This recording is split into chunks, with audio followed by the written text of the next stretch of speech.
പ്രിയ സഹോദരി സഹോദരന്മാരെ, കഴിഞ്ഞ സന്ധ്യയിൽ നമ്മൾ ഒരുമിച്ച് കാണുകയായിരുന്നു. ദൈവം സ്നേഹമാണ്. ആ സ്നേഹത്തിൻ്റെ വിവിധ ഭാവങ്ങളും രൂപങ്ങളും അനുഭവിച്ച വ്യക്തിയായിരുന്നു പരിശുദ്ധ അമ്മ. പരിശുദ്ധ അമ്മയെ നമുക്ക് ദൈവം ഒരു മാതൃകയായി നൽകിയിരിക്കുന്നു. സ്നേഹിക്കുന്ന ഒരമ്മ, സ്നേഹത്തിൻ്റെ സന്ദേശം നൽകുന്ന ഒരമ്മ. അമ്മ പറയുന്നു ദൈവം സ്നേഹമാണ്. ഈ പരിശുദ്ധ അമ്മ ദൈവത്തിൻ്റെ സ്നേഹത്തിൽ നിറഞ്ഞു ജീവിച്ചപ്പോൾ അമ്മ അടിസ്ഥാനമായി പ്രകടിപ്പിച്ച ഒരു ദൈവീക മൂല്യമായിരുന്നു വിശ്വാസം. പരിശുദ്ധ അമ്മയെ പറയുന്ന വാക്ക് വിശ്വസിച്ച അമ്മയെന്നാണ്. ദൂതൻ പറഞ്ഞു, ഇതാ ഗർഭം ധരിച്ച പുത്രനെ പ്രസവിക്കും. മറിയം പറഞ്ഞു, എൻ്റെ ബുദ്ധി കൊണ്ട് ഒന്നും മനസ്സിലാകുന്നില്ല, പക്ഷേ ഇതാ കർത്താവിൻ്റെ ദാസി, നിന്റെ ഇഷ്ടം പോലെ നിന്നെ സംഭവിക്കട്ടെ. വിശ്വസിക്കുന്ന ഒരമ്മ നമ്മുടെ രണ്ടാമത്തെ ദിവസത്തിൽ നമ്മളെ വിളിക്കുന്നു, വിശ്വാസത്തിൽ വളരുക, വിശ്വസിക്കുന്നവരായി വളരുക. വിശ്വാസം എന്തേന്ന് പഠിപ്പിക്കുന്നത് എബ്രായ ലേഖനത്തിൻ്റെ 11-ാം അധ്യായത്തിലെ 1ഉം 2ഉം വാക്യങ്ങളാണ്.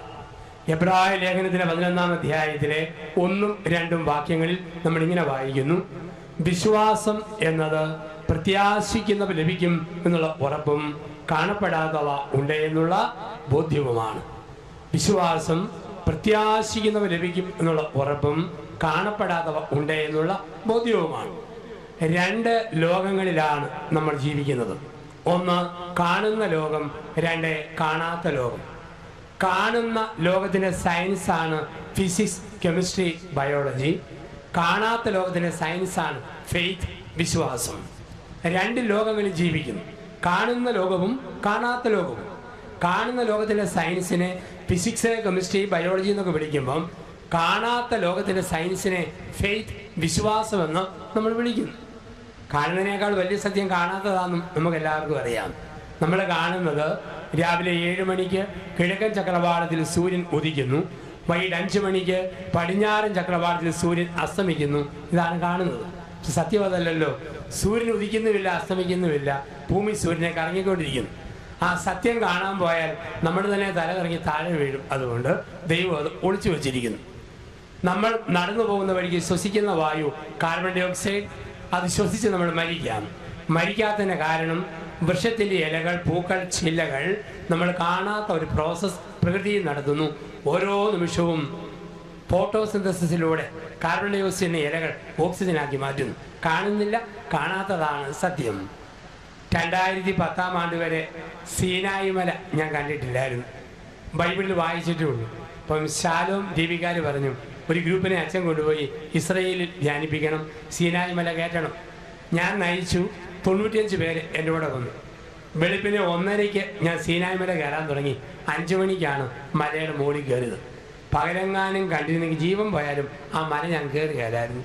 അത്രയും കഷ്ടപ്പെട്ട മെനക്കെട്ട ഒരു മലകയറ്റം. സന്ധിബന്ധങ്ങൾ പറഞ്ഞു പോകുന്ന നൊമ്പരം. പിന്നെ കയറിപ്പോയാൽ പിന്നെ ഇറങ്ങാതിരിക്കാൻ പറ്റുമോ? ആൾക്കാർ തപ്പുകയല്ലേ, ഇറങ്ങി താഴോട്ട് പോകുന്നു. മലയുടെ മുകളിൽ ചെന്ന് ഞാൻ ആൾക്കാരെ ധ്യാനിപ്പിച്ചു. താബോർ ധ്യാനിപ്പിച്ചു. താബോർ മലയിൽ, ഒലിവ് മലയിൽ, ഗസമേനിൽ, എല്ലായിടത്തും ഇങ്ങനെ ധ്യാനിപ്പിച്ചപ്പോൾ കൂടെ ഇരുന്ന ഒരു ചേട്ടൻ ചോദിച്ചു, അച്ഛൻ ഇതുപോലൊരു ധ്യാനം ഗലീലി തടാകത്തിൽ കാറ്റും കോളും ഉള്ളപ്പം ബോട്ടയിലിരുത്തി ഒന്ന് ധ്യാനിപ്പിക്കാവോ? വെല്ലുവിളിക്കുന്ന പോലെ. ഞാൻ സമ്മതിച്ചു. ബോട്ടിൻ്റെ നടുക്കത്തെ കസേരയിൽ ഞാനിരുന്നു, ആൾക്കാർ വട്ടമിരുന്നു. ഞാൻ 1 മണിക്കൂർ ഈശോയെക്കുറിച്ച് ഇങ്ങനെ പറഞ്ഞു. ആൾക്കാർ കേട്ട് ചിരിച്ചോണ്ടിരുന്നു. അത് കഴിഞ്ഞപ്പോൾ ബോട്ട് ഓടിക്കുന്ന യഹൂദനായ ഡ്രൈവർക്ക് തോന്നി ഞാനെന്തോ തമാശ പറയുന്ന പോലെ. അയാൾ പറഞ്ഞ, അച്ഛാ, ഒറ്റയ്ക്ക് ഈ ഗലീലി തടാകം ഒരു പ്രാവശ്യം കടക്കണമെങ്കിൽ $10 ചിലവ്. നിങ്ങൾ വലിയ ഗ്രൂപ്പ് ആയതുകൊണ്ട് ചെറിയ തുകയ്ക്ക് ഈ ബോട്ട് കിട്ടിയതാണ്. ഒറ്റയ്ക്ക് അക്കരെ ഇക്കരെ കിടക്കണമെങ്കിൽ $10 ചിലവ്. എൻ്റെ അടുത്തിരുന്ന അങ്കമാലിക്കാരൻ അജായം പറഞ്ഞു, പൊന്നി ജോസഫച്ച, വെറുതെയല്ല ഈശോ വെള്ളത്തിൻ്റെ മുകളിൽ കൂടെ നടക്കാമെന്ന് വെച്ചത്. ഓരോ പ്രാവശ്യവും $10 ആണെങ്കിൽ എങ്ങനെ അഫോർഡ് ചെയ്യാൻ പറ്റും? അപ്പം നമ്മൾ കാണാത്ത ഒരു ലോകമുണ്ട്, കണ്ടിട്ടില്ലാത്ത ഒന്നുണ്ട്. അതിനെ വിളിക്കും, അതിൽ വിശ്വസിക്കുക. അതാണ് വിശ്വാസം എന്ന് നമ്മൾ പറയുക. ചില പറയും, ഞാൻ കാണുകയാണെങ്കിൽ വിശ്വസിക്കാം. കണ്ടാൽ പിന്നെ വിശ്വസിക്കേണ്ട. കണ്ടാൽ അറിവ്, കാണുന്നത് വരെ വിശ്വാസം. ഇന്ന് ഞങ്ങൾ വിശ്വാസത്താൽ ആരാധിച്ചിടും, അന്ന് ഞങ്ങൾ മുഖം കണ്ട് നിന്നെ ആരാധിക്കും. കാണുന്നത് വരെയാണ് വിശ്വാസം. കണ്ടു കഴിഞ്ഞാൽ പിന്നെ അറിവാണ്. ശവക്കലറ വിശ്വസിക്കണം. മരണം കഴിഞ്ഞാൽ പിന്നെ വിശ്വസിക്കേണ്ട, പിന്നെ അറിവാണ്, മുഖാമുഖം കാണുന്ന ഒരറിവ്. നമ്മൾ ആരെയാണ് ഭാഗ്യവാൻ, ഭാഗ്യവതി എന്നൊക്കെ വിളിക്കുക? നമ്മൾ ആരെയാ ഭാഗ്യവാൻ ഭാഗ്യവതി എന്ന് വിളിക്കുക? കേരളത്തിൽ കാരുണ്യ, അക്ഷയ, മംഗല്യ, പ്രതീക്ഷ, ലോട്ടറി അടിക്കുന്നവരെ വിളിക്കുന്ന വാക്ക് ഭാഗ്യവാൻ ഭാഗ്യവതി. തെങ്ങിന്റെ മൂട് കളച്ച് സ്വർണത്തിന്റെ കുടം കിട്ടിയവരെയും മണ്ണുമാന്തി നിധിയുടെ കുംഭം കിട്ടുന്നവരെയും ലോകം വിളിക്കുന്ന വാക്ക് ഭാഗ്യവാൻ ഭാഗ്യവതി. പക്ഷെ ബൈബിൾ ഭാഗ്യവാൻ ഭാഗ്യവതി എന്ന് വിളിക്കുന്നത് ഭാഗ്യപുരി അടിച്ചവരെയല്ല, പിന്നെയോ മറ്റൊരു കൂട്ടരെയാണ്. ബൈബിൾ ഭാഗ്യവാൻ ഭാഗ്യവതി എന്ന് വിളിക്കുന്നത് ലൂക്ക 1:45. ഏലീശോ അമ്മ മറിയത്തെ നോക്കി പറഞ്ഞു, കർത്താവ് അരുളി ചെയ്ത കാര്യങ്ങൾ നിറവേറുമെന്ന് വിശ്വസിച്ചവൾ ഭാഗ്യവതി. യോഹന്നാൻ 21 ഉത്തിതനായ മിശിഹ നമ്മുടെ പിതാവായ മാർ തോമാശ്ലീഹായെ നോക്കി പറഞ്ഞു, കാണാതെ വിശ്വസിക്കുന്നവർ ഭാഗ്യവാന്മാർ. ഈ വിശ്വാസത്തിലേക്ക് ദൈവം നമ്മളെ വിളിച്ചിരിക്കുക. കാണപ്പെടാത്തവ ഉണ്ട് എന്നുള്ള ഒരു ബോധ്യത്തിൽ നമ്മൾ ജീവിക്കുക. ഇതിന് വിളിക്കുന്ന വാക്ക് വിശ്വാസം. നമുക്കെല്ലാവർക്കും അറിയാം, മരണശേഷം ഒരു ജീവിതമുണ്ട്.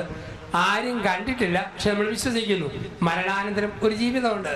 അതുകൊണ്ടല്ലേ നമ്മുടെ വീട്ടിലെ പട്ടിക്ക് ശ്വാസം മുട്ടൽ വന്നാൽ പട്ടിയെ നമ്മൾ ആംബുലൻസിൽ കയറ്റി ആശുപത്രിയിൽ കൊണ്ടുപോയി ഐസിയുവിൽ അഡ്മിറ്റ് ചെയ്തിട്ട് കൃത്രിമശ്വാസം കൊടുക്കുകയില്ല. ഏതെങ്കിലും തൂണയിലോ മരത്തിലോ പൂട്ടിയിടും. പൊന്നുപട്ടി അവിടെ കിടന്ന് വലിച്ചു ചത്തോ പട്ടി.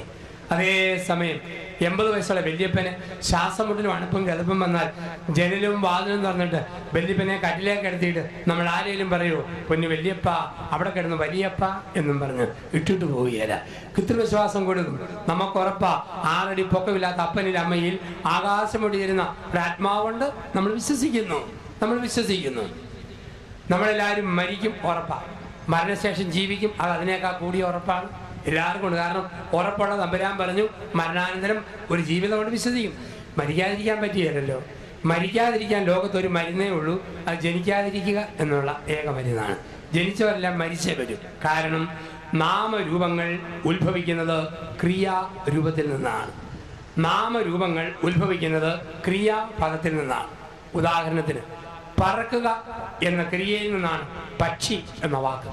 പക്ഷിക്ക് പറക്കാതിരിക്കാൻ പറ്റിയല്ല. ഒഴുകുക എന്ന ക്രിയയിൽ നിന്നാണ് പുഴ എന്ന വാക്ക്. പുഴയ്ക്ക് ഒഴുകാതിരിക്കാൻ പറ്റിയല്ല. മരിക്കുക എന്ന ക്രിയയിൽ നിന്നാണ് മർത്യൻ എന്ന വാക്ക്. മനുഷ്യന് മരിക്കാതിരിക്കാൻ പറ്റിയല്ല. ജനിച്ചവരെല്ലാം മരിച്ചേ പറ്റൂ. പക്ഷെ മരണം ഉറപ്പാണ്, സമയം അറിയത്തില്ല. ഈ ലോകത്ത് ഏറ്റവും അനിശ്ചിതവും ഏറ്റവും സുനിശ്ചിതവും മരണമാണ്. നമുക്കെല്ലാവർക്കും അറിയാം, 1114 ജൂൺ 30 നിങ്ങളും ഞാനും ഈ ഭൂമിയിൽ കാണുകയില്ല. പക്ഷെ ഉറപ്പാണ്, എപ്പോഴാ പോക്കെന്ന് പറയാൻ പറ്റിയല്ല. നമ്മൾ എപ്പോഴാണ് മരിക്കുന്നത് അറിയാൻ പറ്റിയല്ല. നമ്മൾ മരിച്ചോ എന്നറിയാൻ വേണ്ടി ഈ ടൗണിലൊക്കെ വരും, നമുക്ക് പെട്ടെന്ന് അറിയാതെ പറയാം. ഈച്ച വന്ന് ഇരുന്ന് നോക്കും, കൊണ്ടുപോകാറായോ ഇല്ലയോ ആയോ. ഈച്ച ഇരിക്കുമ്പം ഉറുമ്പരിക്കുമ്പം ചാകുന്നതിൻ്റെ ഒന്നാമത്തെ സൂചന പ്രകൃതി കാണിച്ചു തുടങ്ങുകയാണ്. എന്നാണ് ഈച്ചയ്ക്ക് ഇതിൻ്റെ മേലെ അവകാശം, എന്നാണ് പുഴു ഇത് പലഹാരമാക്കി മാറ്റുക. അത് കാത്തിരുന്നോണമെന്നാണ് ഓരോ ഈച്ചയും നക്കുമ്പം നമ്മൾ ഓർമ്മിപ്പിച്ചിട്ട് പോകുമെന്നുറപ്പ്. പോകുന്ന സമയം നമുക്ക് അറിയത്തില്ല. ഒരു മനുഷ്യൻ കഴിഞ്ഞ വർഷം തമ്പുരാനോട് പ്രാർത്ഥിച്ചു, ദൈവമേ 2015 ആണ്ടിലെ ഈസ്റ്റർ ദിനത്തിലെ പത്രം നീ എന്നെ ഒന്ന് കാണിക്കണം. ദൈവം ചോദിച്ചു, അതെന്തിനാ? ദൈവമേ, ഒരുപാട് ഷെയർ ഞാൻ എടുത്തിട്ടുണ്ട്. ഞാൻ എടുക്കുന്ന ഷെയറിന് 2015 മാർച്ച് മാസം ആകുമ്പം അത് വില കൂടുവോ ഇല്ലയോ എന്ന് അറിയാൻ വേണ്ടിയിട്ടാണ്. നിർബന്ധിച്ചപ്പം ദൈവം 2015 ഈസ്റ്റർ നൽകുന്ന പത്രം അവനെ കാണിച്ചു കൊടുത്തു. അവൻ നോക്കിയപ്പോഴുണ്ട് 1500 ഷെയറിന് 3000, 3000-ന് 9000, രണ്ടാമത്തിന് 6000. അവൻ ഓർത്തു, ഇഷ്ടം പോലെ ഷെയർ മേടിച്ച് 2015 പണക്കാരനായിട്ടേ ഉള്ളൂ.